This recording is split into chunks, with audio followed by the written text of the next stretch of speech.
Birthplace of the Vikings, and for many years the beating heart of Europe's seafaring exploration.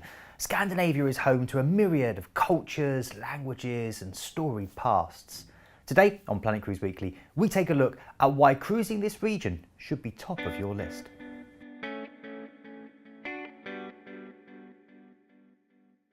When you travel to Scandinavia by cruise ship, you will largely be travelling in the Baltic Sea. And historically, we Brits prefer to chase the sun, so heading north to the ice floes and glaciers of the Baltic was, for a long time, the secret of just a lucky few.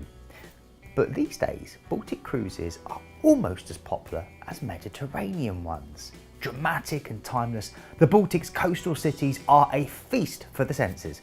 But before I go into that in more detail, do remember to hit the subscribe button and the bell. It's really simple. Ding, dong, done. From magical Tallinn with its cobbled streets, city walls and onion dome churches to the 750-year-old city of Stockholm, where the only preserved 17th century ship in the world will blow you away and the ABBA Museum will have you dancing in the street. This region boasts a kaleidoscope of cultures and languages and currencies and artistic traditions and ancient histories. And due to the fact that Sweden, Finland and Denmark are traditionally more expensive than other parts of Europe, cruising is the ideal world to see it all at a reasonable price. From a practical point of view, one of the best things about cruising Scandinavia is that English is widely spoken everywhere and it's so accessible and easy to get around on your own. Ships dock almost in the centre of the town in Oslo, while in the old city of Tallinn, which is often on Baltic itineraries that you'll be doing visiting the Scandinavian ports, it's just a 10-minute walk from the port into town. And in Stockholm, there's a 20-minute walk or a 15-minute taxi ride from the old town, depending on where precisely you've docked. So it's very accessible and very easy and very safe. Now, as we mentioned, to see most of the Scandinavian capitals, you cruise in the Baltic, and at the heart of that region is St. Petersburg, Russia. It is the marquee attraction for those cruises, so we will look at her during this episode. Now, most lines offer 2 full days and 1 night in the city. Some stay for 2 nights and offer 2.5 days in total for the port of call. St. Petersburg is not only a beautiful and intriguing city, it can be one of the trickiest in Europe to visit, not just because of the language barriers, but also due to the visa restrictions. And that's another reason why cruising this region of the world can make sense from a logistical standpoint. Now, besides St. Petersburg in Russia, your port stops on a Scandinavian cruise will typically expand your awareness of the region beyond just the fjords and the capitals. As mentioned, we already have Estonia's Tallinn, which is a common staple of itineraries, and more recently Latvia's Riga is also enjoying increasing popularity.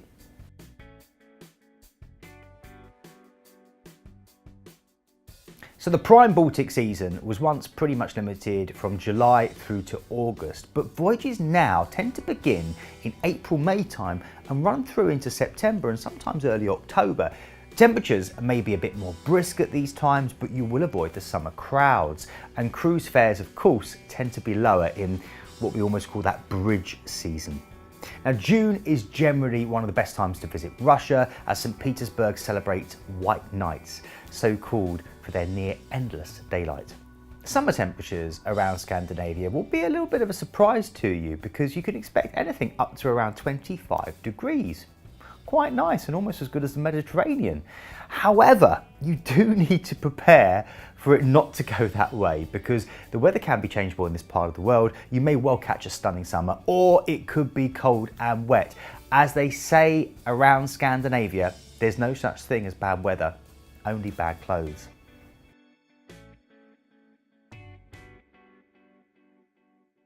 So it used to be that most ships trawling Scandinavia and the Baltic were older mid-sized members of cruise fleets or small high-end luxury vessels. But over the past couple of years, cruise lines have seasonally started to deploy their newer, bigger and more contemporary vessels, attracting a much wider demographic of passengers.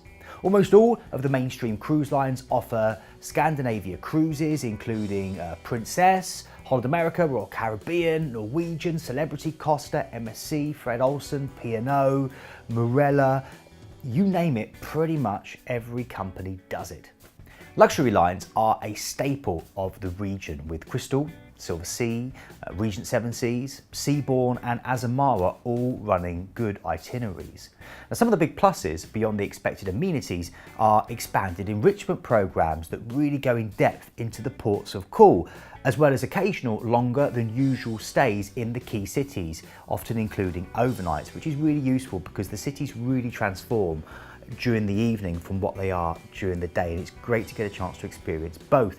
For instance, Regent Seven Seas offers its passengers 3 full days and 2 nights in St. Petersburg instead of a typical 2 days and 1 night.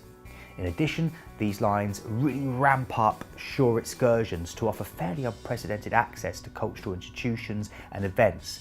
Occasionally this can even mean going to a museum out of hours and literally just having your group there and having your own private tour. It's quite incredible.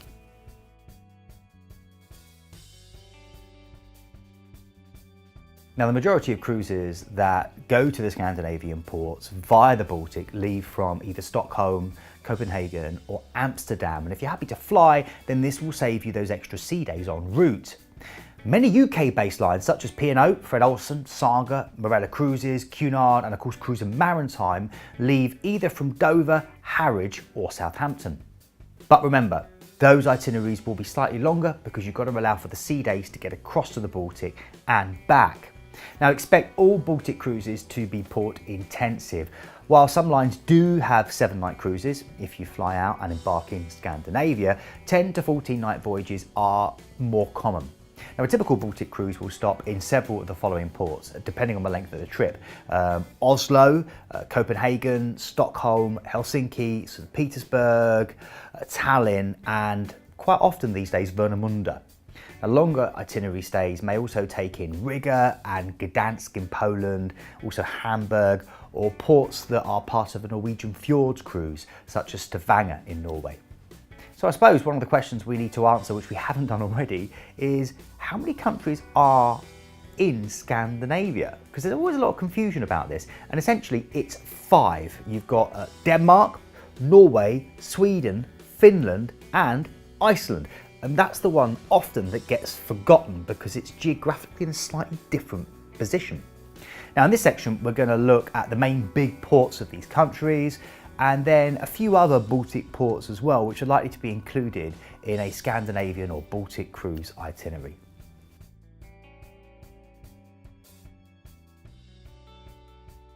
Now, for those of you wishing to visit Iceland, because of its geographical separation from the rest of the Baltic Scandinavian countries, you will more than likely need to book a separate cruise. Now, we are going to be covering Icelandic cruises in more detail in a future episode, but essentially you have several options. You can cruise from the UK on a 12 to 14 day trip with companies like P&O, Marella Cruises and Cruise and Maritime, and these itineraries often include stops in the Orkneys and the Shetlands and the Faroes and Ireland, along with overnights in Reykjavik and sometimes some of the smaller Icelandic ports of Akureyri and Isafjord.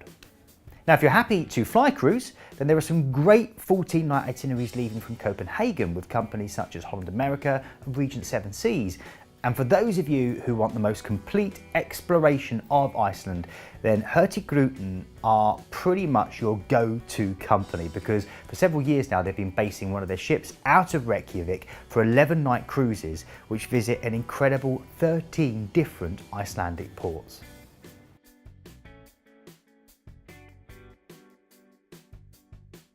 Forest-clad slopes plummeting into an island-studded fjord welcomes you to Oslo. It's Scandinavia's oldest capital city and it's the commercial centre of Norway, and it's been a major trading port for over a millennium, and its harbour is crowded with shipping that ranges from cruise ships, which you'll be on, through to workday shrimp boats.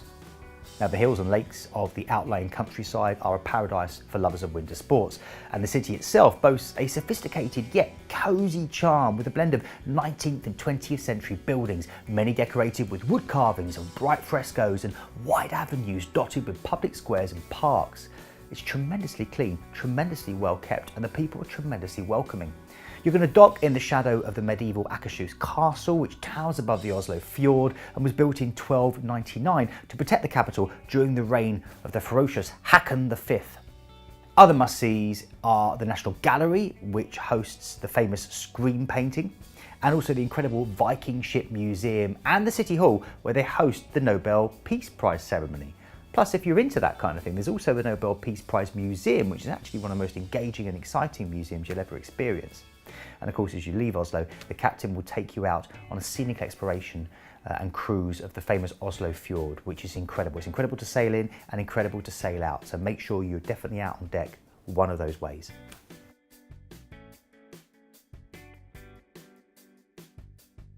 Spread out across 14 islands, spotless Stockholm is an enchanting slice of Scandinavia.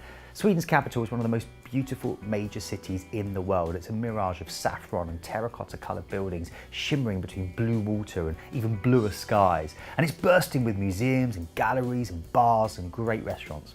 You can explore the quaint cobbled streets of the old town of Gamla Stan, which is actually one of the largest and best preserved medieval city centres in Europe, and boasts a wealth of pedestrian friendly sites such as Hurtigruten, which the Cathedral of Stockholm, and the splendid Royal Palace with its noon changing of the guard. My absolute favourite though is the Vasa Museum, which was built to house the Vasa. It's a 226-foot long warship that sank on its maiden voyage, quite unlucky, and literally in the middle of Stockholm, and that's all the way back in 1628. Today, it is the most visited museum in Scandinavia, and it's incredibly 95% complete. 95%. It's literally mind-blowing. Other highlights include spoiling yourself rotten with a traditional Swedish massage, Art Nouveau spa, all those aches and pains are coming out as I say that, or hopping on a canal boat and exploring Stockholm from the water. Because at least 50 bridges crisscross their way around the city, linking 14 islands, and boat tours take in virtually every major venue. It's a great way to see Stockholm.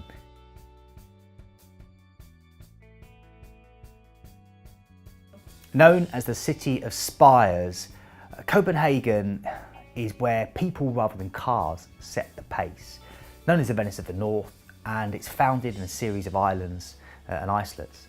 The city today is laced with graceful canals and boasts some of the most beautiful and delightful architecture in Northern Europe. You can see, of course, the fabled statue of Hans Christian Andersen's Little Mermaid, which is a symbol of the city. You can stroll along the old harbour of Nyhavn, once the home of Hans Christian Andersen, and see the colourful 17th century waterfront district with these brightly coloured 17th and 18th century townhouses and restaurants and cafes. You can browse the superb shops on the world famous Strøget or view the Rococo palaces lining, of course, Amaliensborg Square. But best of all, savour the taste of local delicacies while wandering the paths of the Tivoli Gardens. It's one of Europe's most celebrated and oldest amusement parks, packed with street artists and fairground rides. It's huge and you could spend a whole day there alone.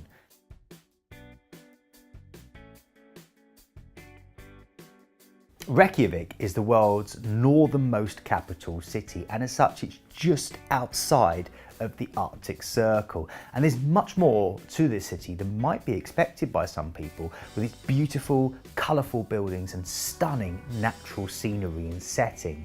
It's also got a very interesting and quirky art scene.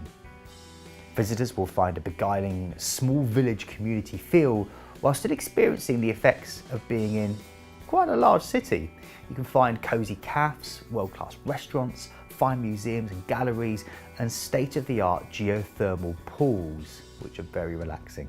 You won't struggle to find things to do here. And add to that the backdrop of snow-capped mountains that glitter with snow like frozen diamonds, and you have a truly unique destination. Top things to do here include the famous Blue Lagoon, whale watching, and tours of the Golden Circle. Trust me, by the time you have to go home, you won't be ready to leave.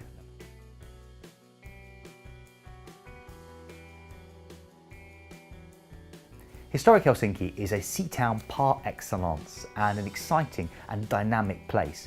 Half the city seems to be water, and the tortured geography of the coastline includes lots of bays, inlets, and a speckling of islands. Now, it's hailed as the daughter of the Baltic. Finland's capital is a city of graceful, neoclassical buildings, striking modern architecture, and spacious boulevards that are dotted with squares and parks. The historical centre is an architectural feast with treasures like Senate Square, the City Hall, the Presidential Palace, and the Opera House all jostling for your attention. Its most famous building, though, is undoubtedly the Lutheran Rock Church. It's a one-of-a-kind Lutheran church built into solid rock. And natural light pours in from the church's glazed dome, and the rough-stoned interiors amplify sound, making it a unique concert venue.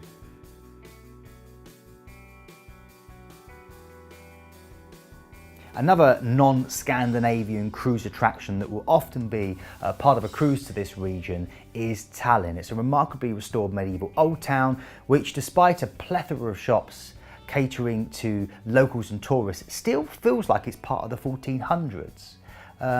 It's incredible. It's a cobblestone and medieval playground with architecture that remains largely unchanged for over 600 years. And you can walk the winding streets, past ancient towers and the old city wall, and yeah, you feel like you're stepping back into a medieval storybook. Now, we don't have time for them today, but there are other ports that are often included in Scandinavian cruises. On the Baltic side, Poland's Gdansk and Germany's Warnemünde are often on the itineraries these days.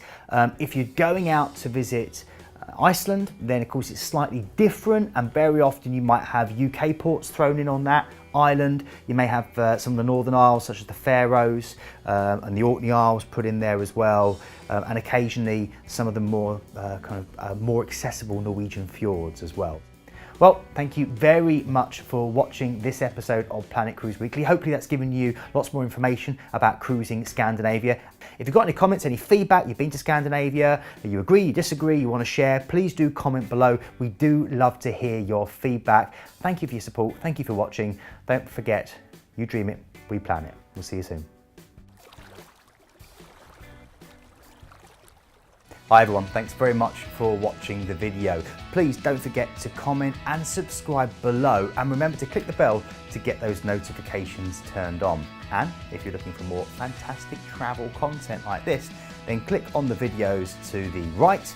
It will be really informative. Or you can click on the Planet logo to the left and go to our website for some really fantastic deals. Thanks for watching.